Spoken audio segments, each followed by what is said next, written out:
দুপুরের দিকে বাজারে কেনাবেচা কমে যায়। ব্যবসায়ীদের কেউ জোহরের নামাজ পড়ে, কেউ বা দুপুরের খাবার খায়। অধিকাংশ দোকান তখন বন্ধ থাকে। দোকানের একেবারে শেষ মাথায় আব্দুল কাদের সদাগরের দোকান। মাঝারি মানের ব্যবসায়ী তিনি।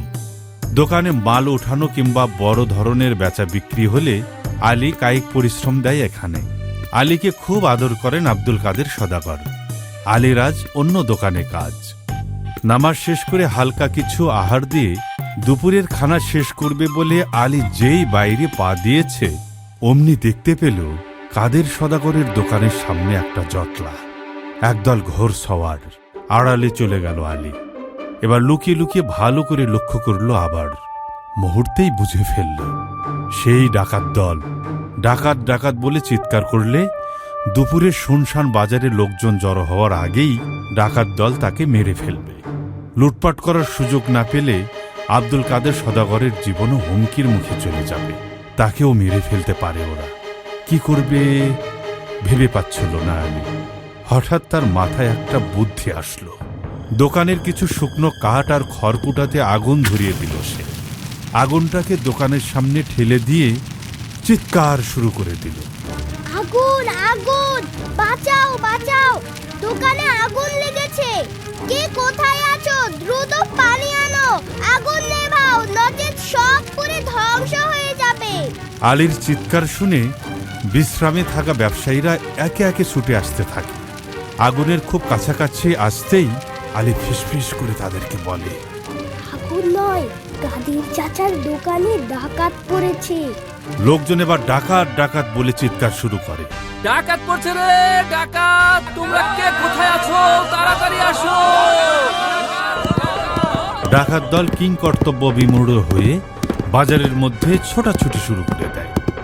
এক পর্যায়ে তারা পালিয়ে যায়। বাজারের ব্যবসায়ীরা আলীকে মাথায় করে হইচই করতে করতে কাদের সদাগরের দোকানের সামনে হাজির হয়। আজ আলীর জন্যই তুমি বেঁচে গিয়েছো কাদের সওদাগর। নিশ্চয় নিশ্চয়, আমাদের আলী অনেক সাহসী ছেলে। আজকে আমার জীবন এবং সম্পদ রক্ষা করেছে আলী।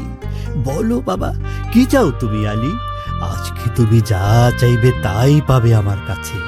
কিছুই চাই না চাচা, কেবল দোয়া চাই। দোয়া তো করবই প্রাণ ভরে, তবে কিছু একটা তোমাকে দিতেই হবে। আলী রাজি হচ্ছিল না।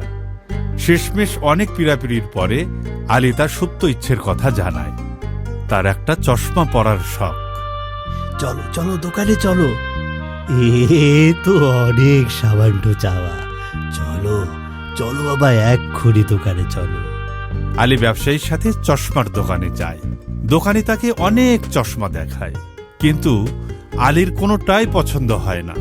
শেষ পর্যন্ত একটা অন্য রকম বিশেষ চশমা দেখান তিনি। আলীর খুব পছন্দ হয়ে যায় সেটি। দাম কিছুটা বেশি। আব্দুল কাদের খুশি মনে সেটি কিনে দিতে রাজি হয়ে যান। দাম মিটিয়ে তিনি দোকান থেকে চলে যাওয়ার পর দোকানে চাচা বলেন, শোনো আলী, একটা গোপন কথা। এটা একটা বিশেষ চশমা। এর একটা বিশেষ শক্তি আছে। কি শক্তি চাচা? এটা দিয়ে তুমি মানুষের মনের কথা পড়তে পারবে। আলী খুব বিস্মিত হয়ে যায়। তবে তবে একটা শর্ত আছে। এই চশমাটা ব্যবহারের প্রথম দিন থেকে টানা 7 দিন সত্য কথা বলতে হবে, তবেই এটা কাজ করবে। সামান্য একটা ছোট্ট মিথ্যা কথা বললেও এটার কার্যকারিতা নষ্ট হয়ে যাবে। ও আচ্ছা, তাই? আলী খুব অবাক হয়। চশমাটা চোখে লাগিয়ে দোকানি চাচাকে ধন্যবাদ জানিয়ে বাড়ির পথে হাঁটা দেয় সে। বাড়ির খুব কাছাকাছি চলে এসেছে আলী। হঠাৎ তার মনে হলো কেউ একজন তাকে অনুসরণ করছে। পেছনে তাকায় আলী। বিস্ময়ে চোখ ছানা বড় হয়ে যায়। এ কি দেখছে সে? বন্ধুরা, এরপরে কি হলো নিশ্চয়ই জানতে খুব ইচ্ছে করছে। এর জন্য তোমাদের অপেক্ষা করতে হবে পরের পর্বের জন্য। চশমা জাদুর, চশমা জাদুর, চশমা জাদুর চশমা। আলীর চোখে চশমা দেখে চিন্তিত কেন, होशमा चश्मा जादू चश्मा जादू चश्मा जादू चश्मा जादू चश्मा जादूर चश्मा